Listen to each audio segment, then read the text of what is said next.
कमाल इंसानी या मानव जीवन की उच्च शिखा। भाग 2।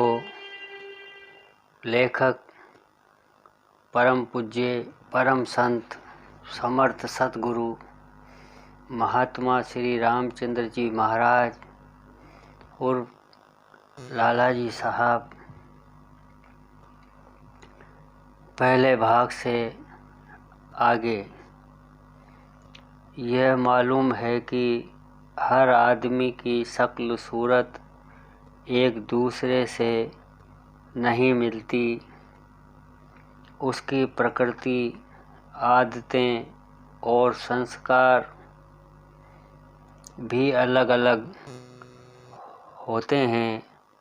लिहाजा इसी हिसाब से वह तालीम को अपने अपने तरीके से कबूल करते हैं। मसलन किसी शख्स का संस्कार शब्द का है तो शब्द सूरती की तालीम में उसको आसानी होगी, और किसी दूसरे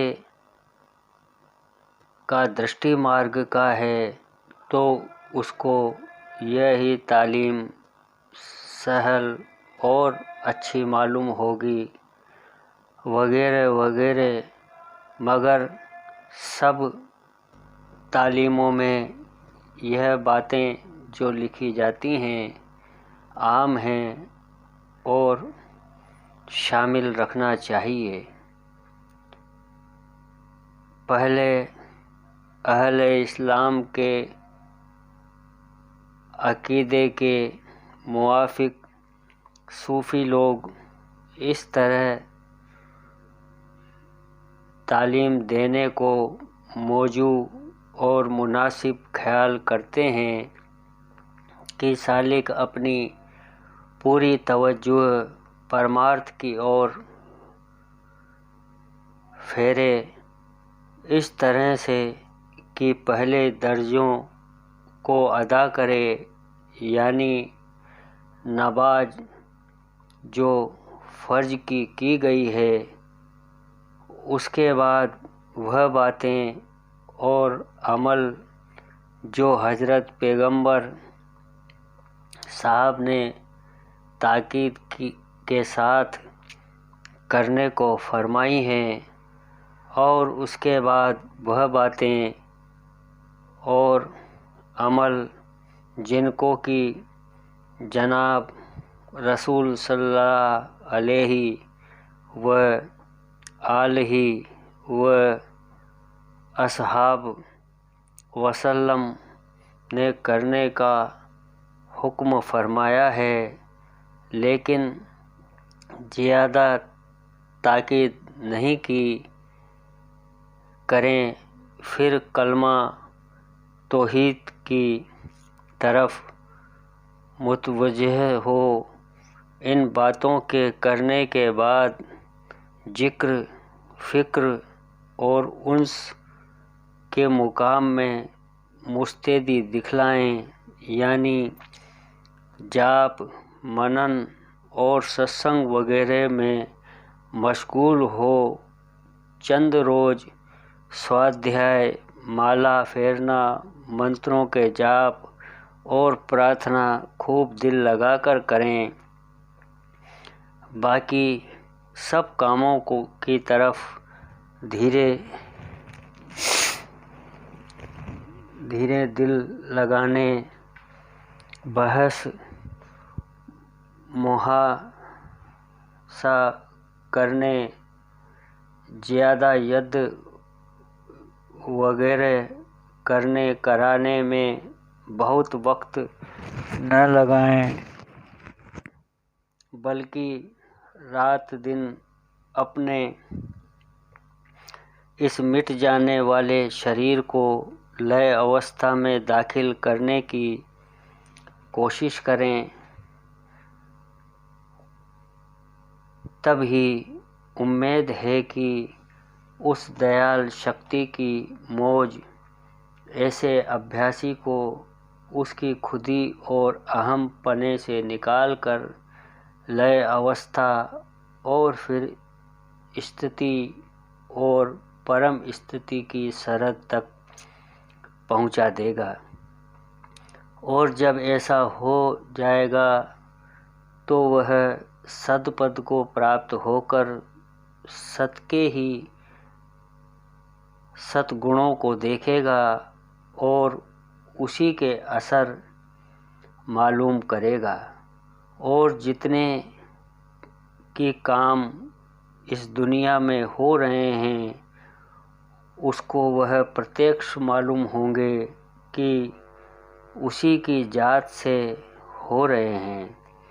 जो एमाल इस काम के मोयन हों उनको इख्तियार करें और मुखिल से बचता रहे कि तमाम अहल सगल का यह ही मुरज्जा है और तमाम सिलसिले के लोगों का इस पर इत्तेफाक है।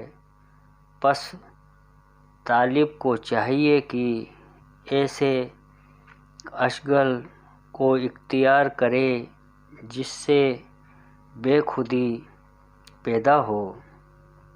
इस बात में जिक्र और फ़िक्र से बढ़कर कोई अमल नहीं है, लेकिन जिक्र के बाज इक़साम हैं कि बाज पर मुक़द्दम हैं और मशायख ने इसी तरतीब से इनको रखा है। यह भी लाज़मी है कि अभ्यास के अलावा ऐसे काम इख्तियार करना चाहिए जो उनके अभ्यास में मदद दें। उन कार्यों से बचना चाहिए जो अभ्यास में हानिकारक हों। जितने अभ्यास करने वाले हुए हैं और मौजूद हैं उन सब का यही तरीका है, और जितने किस्म के पंथाई हैं उन सब का यही मत है। लिहाजा अभ्यासी को चाहिए ऐसे अभ्यास को करें जिनसे वे खुदी यानी अपने आप को भूल जाने की कैफियत पैदा हो जाए, और इस हालत को पैदा करने के लिए जाप और धारणा ध्यान वगैरह के सिवाय और बढ़कर कोई अमल नहीं है। जाप करने के लिए बहुत तरह के हैं, मगर ऐसा भी है कि एक जाप से दूसरा जाप अच्छा और ज़्यादा लाभदायक माना गया है। यानी यह सिद्ध किया गया है कि फ़लाँ जाप अगर किया जाए तो उसके अलावा दूसरी तरह का जाप भी है जो ज़्यादा फ़ायदा देने वाला है। इस काम को जानने वालों ने इसी लिहाज से तमाम जापों को छाँट कर दर्जेवार तरतीब दे दिया है। बहुत से बुज़ुर्गों ने इस जिक्र यानी जाप को कई तरह पर बतलाया है, मगर उम्दा कलाम इसकी बाबत अबू अब्दुल रहमान असलमी रहमतुल्लाह का कहना है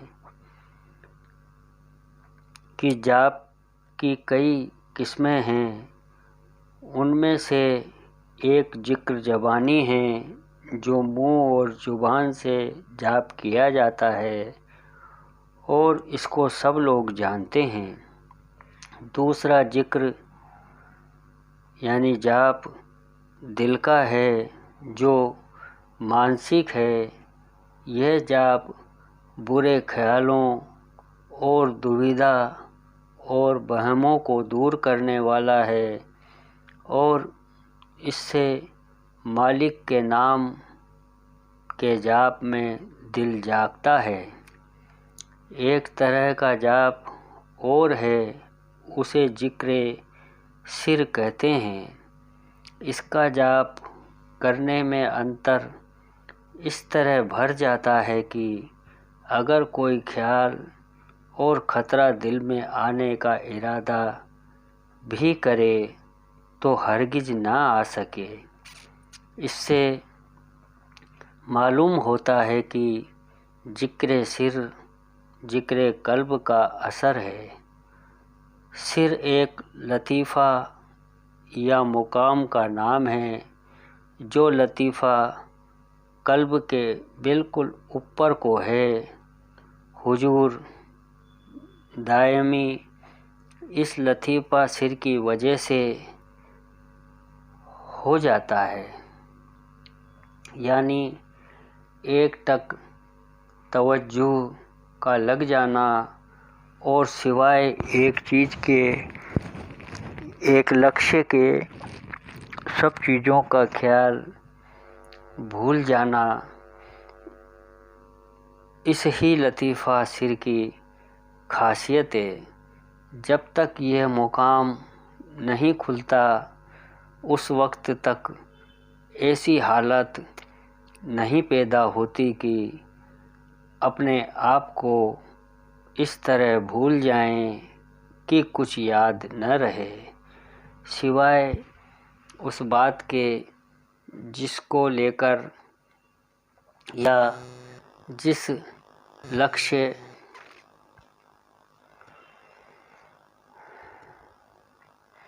की तरफ निगाह लगा कर बैठा है।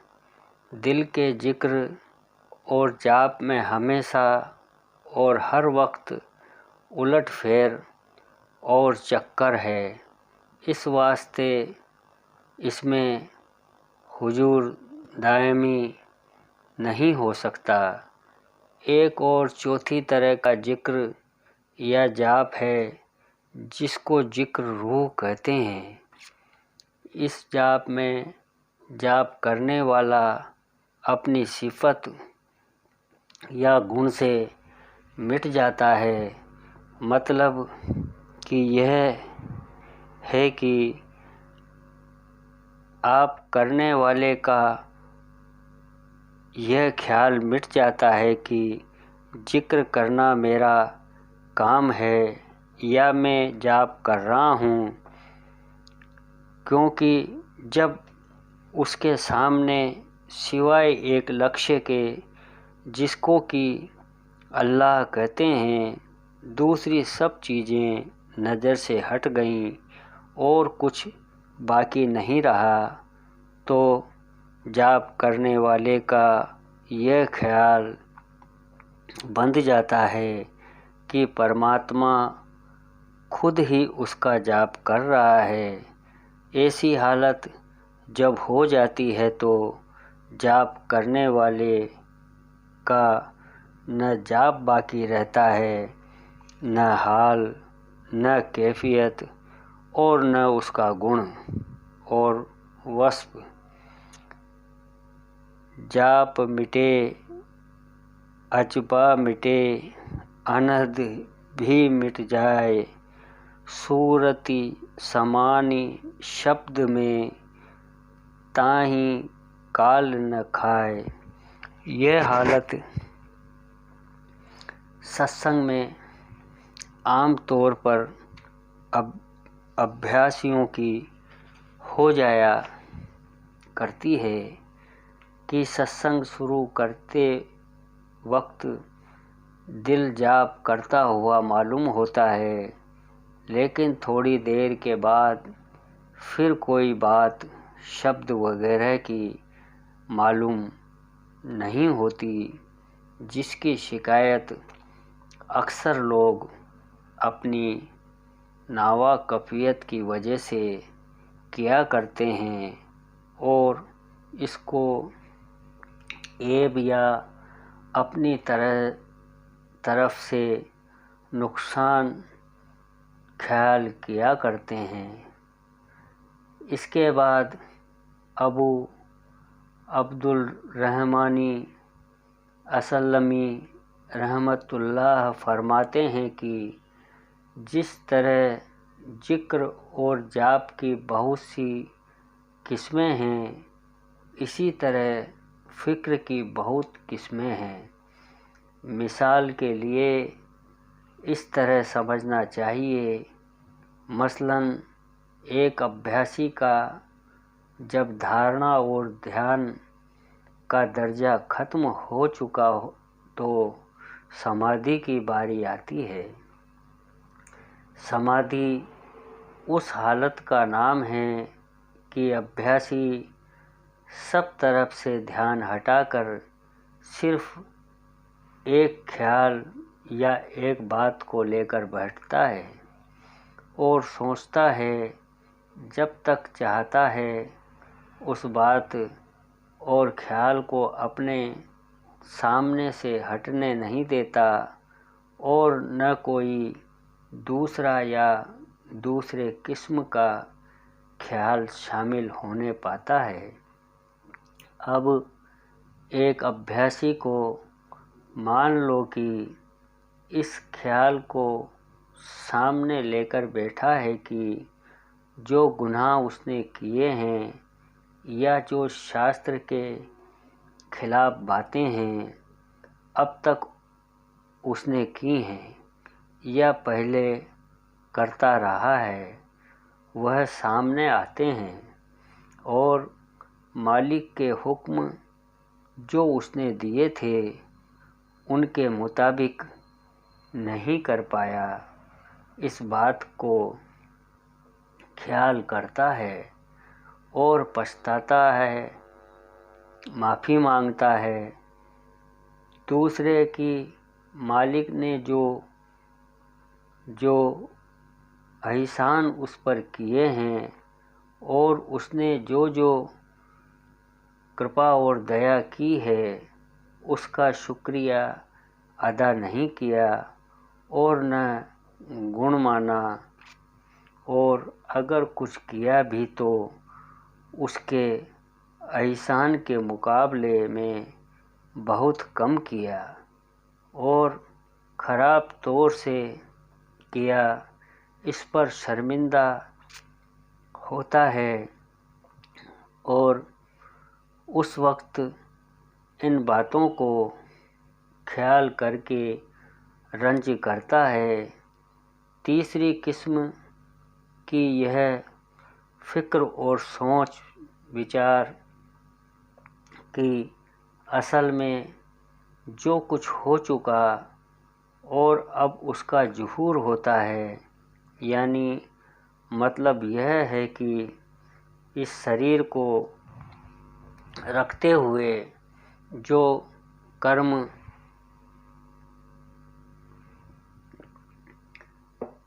कुकर्म और सुकर्म किए हैं उनके सिवाय जो पुराने संस्कारों की वजह से होते हैं और अब उन संस्कारों का उभार होता है, वह किसी तरह मिट नहीं सकते, चाहे वह अच्छे हों या बुरे हों, वह होकर रहेंगे।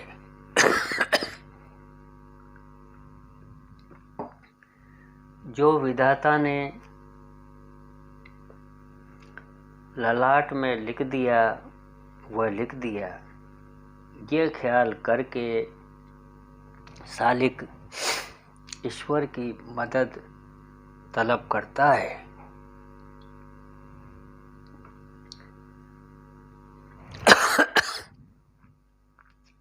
इसके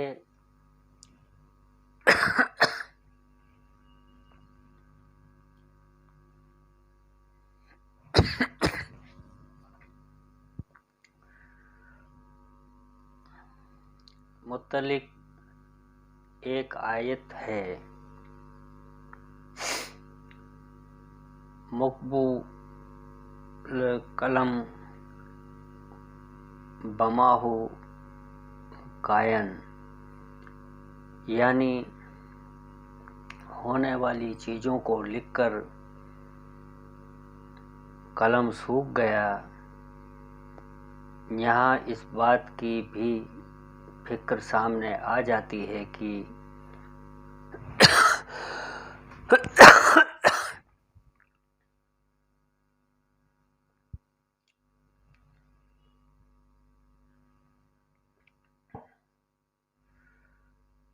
जो बुराई या भलाई लिख गई वह किसी तरह मिटे और दूर हो। इसके अलावा एक और भी फिक्र की जाती है या सामने आ जाती है कि समाधि में यह सोचा जाता है कि परमात्मा ने कितने कैसे ब्रह्मांड, चांद, सूर्य, सितारे, सैयारे अपनी कुदरत से बनाए, या कैसी कैसी अजीब बातें बनाई।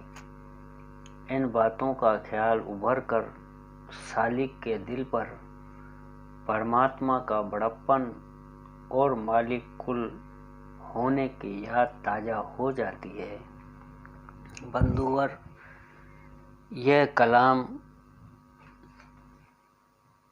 यह कमाल इंसानी का दूसरा भाग है।